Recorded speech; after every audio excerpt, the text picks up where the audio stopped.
Daily top 10 अर्थात current affairs के 10 महत्वपूर्ण सवाल का विशेष एपिसोड। स्वागत है आप सभी का जीएस जर्नी में और हम आपके बीच एक बार फिर से उपस्थित हैं नियमित रूप से करंट अफेयर्स के 10 प्रश्नों के साथ। इससे पहले कि आज जो 10 सवाल आपके बीच में हम रखने वाले हैं उसकी चर्चा करें, उससे पहले हम जानते हैं उस सवाल का आंसर जो कल हमने आपके लिए रखा था। निर्मल पुरजा, जिनका हाल ही में निधन हुआ, एक महान पर्वतारोही थे। उन्होंने ब्रॉड पीक पहाड़ पर चढ़ाई के दौरान उनका निधन हो गया, यानी हिमस्खलन के कारण निधन होता है। हमने जानने की कोशिश की थी आपसे कि ब्रॉड पीक किस देश में है और कई लोगों ने इसे उत्तर दिया पाकिस्तान में। अब आज का सवाल आपके लिए, आपको बताना है अंतर्राष्ट्रीय उल्लू जागरूकता दिवस। अंतर्राष्ट्रीय उल्लू जागरूकता दिवस किस तिथि को मनाया जाता है? एक बार फिर से क्वेश्चन, अंतर्राष्ट्रीय उल्लू जागरूकता दिवस किस तिथि को मनाया जाता है? अब चलते हैं हम आज का पहला सवाल जो स्क्रीन पर है। भारतीय भूवैज्ञानिक सर्वेक्षण के 54वें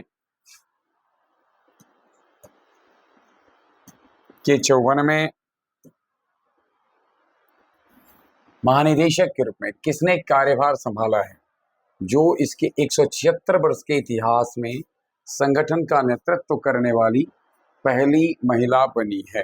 यानी भारत की जो देखिए तो सही इनके वर्षा अशोक अगलाबे।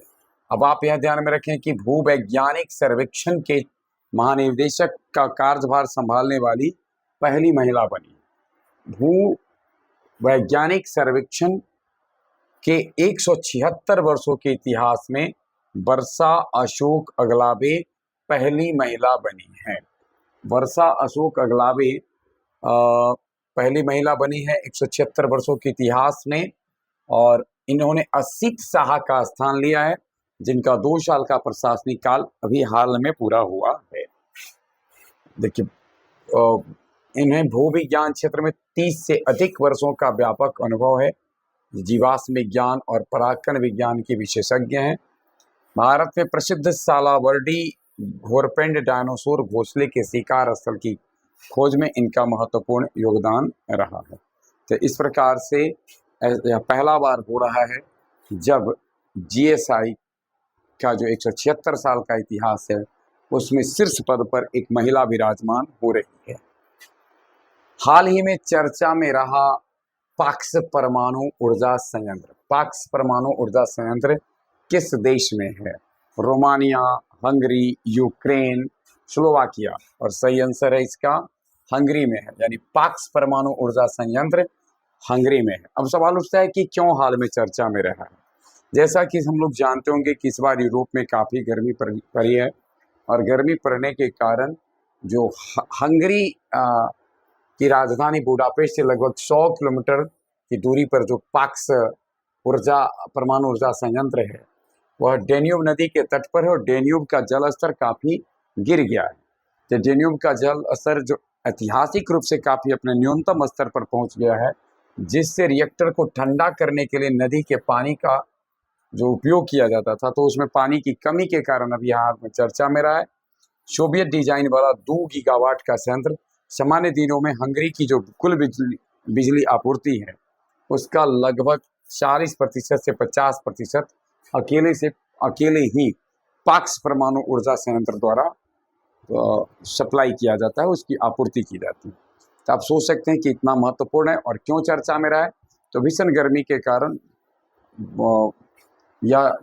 ये पाक्स परमाणु ऊर्जा संयंत्र जिस नदी के तट पर है उसका जल स्तर काफी गिर गया है, और नदी जिसके तट पर है वो नदी है डैन्यूब नदी।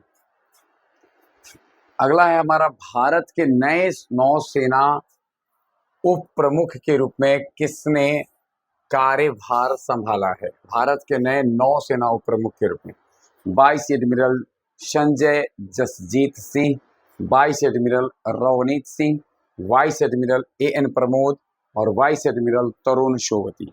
वाइस एडमिरल AN प्रमोद ने नौसेना के उप प्रमुख के रूप में अपना कार्यभार संभाला है।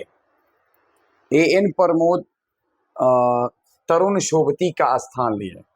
38 वर्षों से अधिक की शानदार सेवा के बाद सेवानिवृत्त हुए हैं और इस पद पर से पहले एएन प्रमोद नौसेना संचालन महानिदेशक के रूप में कार्यरत थे। नौसेना के संचालन महानिदेशक के रूप में कार्यरत थे और अब इनको उप प्रमुख बना दिया गया। 1 जुलाई 1990 को नौसेना में कमीशन हुए एडमिरल प्रमोद एक कैट एके विंग एयर ऑपरेशंस ऑफिसर और कम्युनिकेशन इलेक्ट्रॉनिक वारफेयर के बड़े विशेषज्ञ हैं। अभी हाल में जो ऑपरेशन सिंदूर हुआ, कारगिल युद्ध के दौरान और ऑपरेशन विजय और गलवान गतिरोध के बाद ऑपरेशन स्नो लेपर्ड जैसे महत्वपूर्ण सैन्य अभ्यास में इन्होंने अपनी महत्वपूर्ण भूमिका निभाई है। चलिए अगला सवाल है हमारे लिए कि किस प्रसिद्ध भारतीय वायलिन वादक को शास्त्रीय संगीत में उनके योगदान के लिए श्रीलंका के सर्वोच्च राजकीय सम्मान से सम्मानित किया गया है? किस प्रसिद्ध भारतीय वायलिन वादक को शास्त्रीय संगीत में उनके योगदान के लिए श्रीलंका के सर्वोच्च राजकीय सम्मान से सम्मानित किया गया है? Doctor L Subramaniam, T N. Krishnan, M S. Gopal Krishnan और एल जयशंकर। और सही आंसर है इसका doctor L Subramaniam. Doctor L Subramaniam का श्रीलंका से कुछ खास यादें भी थी, है ना। 1930 से लेकर 1940 के दशक में श्रीलंका में संगीत सिखाते थे प्रोफेसर बी लक्ष्मी नारायण। श्रीलंका में संगीत सिखाते थे। उनके पिता यानी उनके पिता जो हैं सो श्रीलंका में प्रशिक्षक रह चुके हैं। वहीं भारतीय वायलिन वादक और पद्मश्री डॉक्टर एल सुब्रमण्यम को शास्त्रीय संगीत के क्षेत्र में उनके असाधारण योगदान के कारण भारत श्रीलंका के सांस्कृतिक संबंध को मजबूत करने के लिए श्रीलंका का सर्वोच्च राजकीय सम्मान दिया गया। और जैसा कि हमने कहा कि डॉक्टर एल सुब्रमण्यम का एक श्रीलंका से एक इमोशनल अटैचमेंट भी है। उनके पिताजी 1930 से 1940 में श्रीलंका में संगीत सिखाते थे। एल सुब्रमण्यम के लिए सम्मान भावनात्मक रूप से बेहद खास है। उन्होंने बचपन अपना श्रीलंका में बिताया था जब उनके पिताजी संगीत शिक्षक हुआ करते थे। श्रीलंका के राष्ट्रपति अनुराग कुमार दिशानायके और प्रधानमंत्री हरिनी अमरसूरिया, थोड़ा सा ध्यान में रखना है, हरिनी अमरसूरिया प्रधानमंत्री हैं और अनुराग कुमार दिशानायके श्रीलंका के राष्ट्रपति हैं। वहाँ के बुद्ध शासन, धार्मिक एवं सांस्कृतिक मामलों के मंत्री हिनिदुमा सुनील सेनेवी द्वारा इन्हें यह सम्मान प्रदान किया गया है। सम्मान समारोह के अवसर पर कोलंबो के ऐतिहासिक एल्फिंस्टन थिएटर में अपने बच्चों के साथ एक विशेष म्यूजिक भी प्रस्तुत किया डॉक्टर एल सुब्रमण्यम ने। भारत और चीन के बीच सीमा व्यापार 6 साल के अंतराल के बाद हाल ही में सिक्किम के किस पहाड़ी दर्रे से फिर से शुरू हुआ है? जैसा कि हम लोग जानते होंगे कि कोविड के बाद की स्थिति, फिर गलवान घाटी प्रकरण के कारण उस दर्रे को बंद कर दिया गया था। अब आपको बताना है कि भारत और चाइना के बीच व्यापार को 6 साल के अवरुद्ध के बाद फिर से किस दर्रे से, सिक्किम के किस दर्रे से शुरू किया गया है? जेलेपला, कोंगराला, डोकियाला, नाथुला। और करेक्ट आंसर है इसका नाथुला दर्रा। हालांकि नाथुला दर्रा के साथ साथ हिमाचल प्रदेश के सिपकिला दर्रे से भी सीमा व्यापार को शुरू किया गया था। सिपकिला दर्रा हिमाचल प्रदेश में पड़ता है और नाथुला सिक्किम में पड़ता है। 6 साल का लंबा अंतराल मैंने जिक्र किया कि 2019 में जो कोविड आया और उसके बाद जो गलवान की स्थिति बनी, उसके बाद से इसे बंद कर दिया गया था। यह मौसमी व्यापार हर साल मई से नवंबर महीने तक संचालित किया जाएगा और इसके तहत सप्ताह में 4 दिन, सोमवार से गुरुवार को, अधिसूचित सोमवार से गुरुवार को 36 वस्तुओं का आयात निर्यात नाथुला दर्रे से हो पाएगा। तो ध्यान में रखना है कि यह मई से नवंबर महीने के मध्य में संचालित रहेगा और सप्ताह के 4 दिन यानी जो सोमवार से गुरुवार तक का है, इसमें 36 अधिसूचित वस्तुओं का आयात निर्यात हो पाएगा। चलिए अगला है, केंद्रीय वित्त मंत्री निर्मला सीतारामन ने हाल ही में आयकर के नए ऑफिस कॉम्प्लेक्स आयकर सिंधु का उद्घाटन कहाँ किया है? आयकर सिंधु का उद्घाटन मुंबई, हैदराबाद, सूरत, अहमदाबाद। और सही आंसर है इसका मुंबई में किया गया है और मुंबई का जो नरीमन पॉइंट है उसमें आयकर सिंधु का उद्घाटन किया गया है। सिंधु के किनारे ही आयकर सिंधु का उद्घाटन किया गया है। 13 मंजिला कार्यालय परिसर का उद्घाटन व्यापारिक क्षेत्र नरीमन पॉइंट में किया गया। परिसर लगभग 1.13 लाख वर्ग फीट क्षेत्र में फैला हुआ है, जिसका निर्माण केंद्रीय लोक निर्माण विभाग CPWD द्वारा किया गया है। सिंधु शब्द समुद्र का प्रतीक है। कई नदियां जिस प्रकार से सागर में मिल जाती है, उसी प्रकार से देश के प्रत्येक करदाता द्वारा दिया गया टैक्स भारत की संचित निधि रूप में सागर का निर्माण करता है। इसी सोच से इसका नामकरण किया गया है। हाल ही में हिरोशिमा परमाणु विस्फोट से बने कांच के मोतियों में खोजी गई मिश्र धातु का नाम क्या रखा है? सबसे खास बात यह है, जहां कहीं भी परमाणु विस्फोट हुए उसके लंबे समय बाद वहां एक नए प्रकार के मिश्र धातु पाए गए और उसका नामकरण कुछ इसी तरीके से किया गया। आप हिरोशिमा से देख लें, हिरोशिमा परमाणु विस्फोट से चेर्नोबिलाइट, ट्रिनिटाइट, हिरोशिमाइट और रेड ट्रिनिटाइट नामकरण जो किया जाता है कुछ उसके स्थान विशेष से या उसके खूबी पर किया जाता है। कहीं आपको अगर नजर आए इसमें तो आप देखिए हिरोशिमाइट। इसी तरह से देखिए चेर्नोबिलाइट, जैसा कि हम लोग जानते हैं चेर्नोबिलिन में चेर्नोबिल जो रसिया का था वहाँ पर जो हुआ उसमें जो नए आए मतलब जो मिश्र धातु प्राप्त हुई उसका नाम पड़ा चेर्नोबिलाइट। तो नजर देखते हैं हम 1945 में हिरोशिमा परमाणु विस्फोट के मलबे से बने कांच के मोती, यानी मलबा के अंदर जो कांच के मोतियों के भीतर एक बिल्कुल नई और अभूतपूर्व क्रिस्टल संरचना वाली मिश्र धातु खोजी, जिसका नाम रखा गया हिरोशिमाइट। जटिल बहुघटक मिश्र धातु है। इसमें मुख्य रूप से यानी मिश्र धातु अर्थात बहुत सी धातुओं का या दो या दो से अधिक धातुओं का एक निश्चित अनुपात में मिलने से यह बनता है।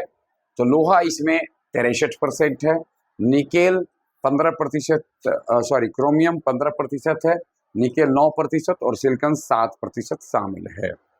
तो इस प्रकार से यह एक जटिल बहुघटक मिश्र धातु है।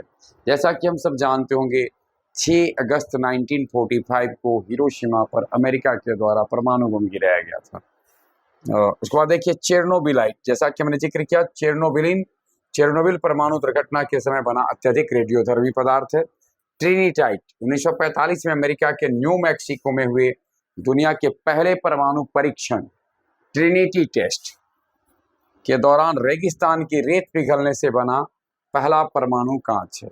रेगिस्तान का यानी देखिए यानी ट्रिनिटाइट का जब परीक्षण हो रहा था, यानी जो पहला परमाणु परीक्षण था जो USA के न्यू मैक्सिको में किया गया, उसके कारण जो रेगिस्तान का रेत पिघला उससे बना जो परमाणु कांच था उसको कहा जाता है ट्रिनिटाइट। ट्रिनिटी टेस्ट तो था जो टेस्ट किया गया था उसको। अगस्त 2026 में प्रधानमंत्री नरेंद्र मोदी द्वारा शुरू किए गए राष्ट्रव्यापी अभियान विकसित भारत के लिए नशा मुक्त युवा संकल्प अभियान की कुल अवधि कितनी है? 110 सप्ताह, 100 सप्ताह, 120 सप्ताह, 130 सप्ताह।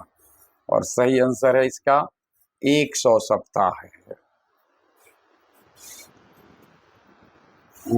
यानी देखिए नरेंद्र मोदी ने 2 अगस्त 2026 को वीडियो कॉन्फ्रेंसिंग के माध्यम से इस महाअभियान की शुरुआत की। देश के युवाओं को नशीले पदार्थों के दुष्प्रभावों से बचाने के उद्देश्य से जागरूकता फैलाने के उद्देश्य से इस काम को किया गया है और 100 हफ्तों तक यह हर रविवार को 100 हफ्तों तक चलेगा। यह ध्यान में रखना है कि रविवार को देश भर में विशेष जागरूकता गतिविधियां, इसके लिए खेल, नुक्कड़ नाटक और सामुदायिक चर्चाएं आयोजित की जाएंगी। हाल ही में किसने अंग्रेजी वर्णमाला को सबसे तेज 9.15 सेकंड में लिखने का इंटरनेशनल बुक ऑफ रिकॉर्ड्स बनाया है? यानी 9.15 सेकंड में अंग्रेजी वर्णमाला को लिख दिया। अद्वैत विकास पटाडे, अखिला MS, रवि कुमार और कृष्णा गोपाल भी 9.15 सेकंड में अंग्रेजी वर्णमाला को लिखकर एक इंटरनेशनल बुक ऑफ रिकॉर्ड्स में अपना नाम दर्ज कराया है। बिहार के शिक्षक हैं रवि कुमार। बिहार के रवि कुमार जो आरा के रहने वाले शिक्षक हैं, उन्होंने अंग्रेजी वर्णमाला के सभी 26 बड़े अक्षरों को 9.15 सेकंड में कागज पर लिखकर यह रिकॉर्ड बनाया है। वहीं अद्वैत विकास पटाडे की बात की जाए तो उन्होंने दोनों हाथों से एक साथ वर्णमाला लिखने का रिकॉर्ड बनाया है। दोनों हाथ से एक साथ अंग्रेजी वर्णमाला को लिखने का रिकॉर्ड बनाया अद्वैत विकास पटाडे। और अखिला MS अंग्रेजी वर्णमाला के छोटे अक्षरों को सबसे तेज लिखने का रिकॉर्ड अपने नाम रखते हैं। आज का लास्ट सवाल आपके लिए, हाल ही में 6000 से अधिक गीत गाने वाली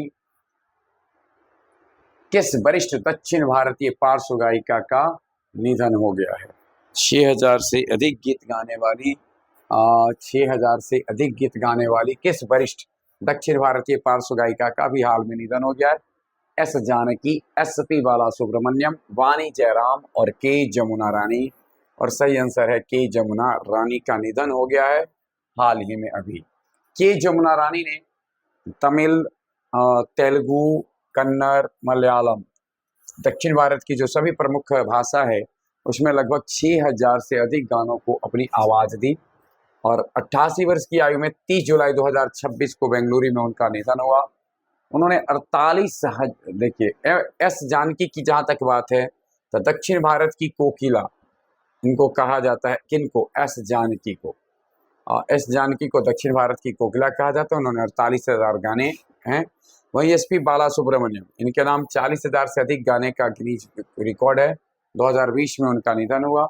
और वाणी जयराम 10,000 से अधिक गाने गाए, उन्हें पद्म भूषण से सम्मानित किया। 2023 में उनका निधन हुआ। इस प्रकार से ये 10 सवाल थे जिसके साथ हम आपके बीच उपस्थित हुए। आज भर के लिए बस इतना ही। बने रहे हमारे साथ। बहुत बहुत धन्यवाद।